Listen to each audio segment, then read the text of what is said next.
During potentially dangerous weather situations, specially built radios are automatically activated by this tone to warn you of impending weather hazards in central Arizona.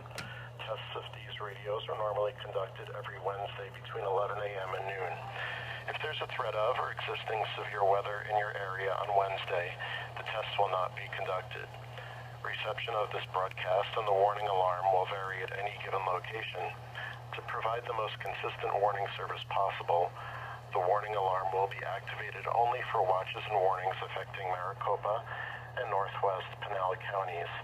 This concludes the test of the NOAA weather radio warning device.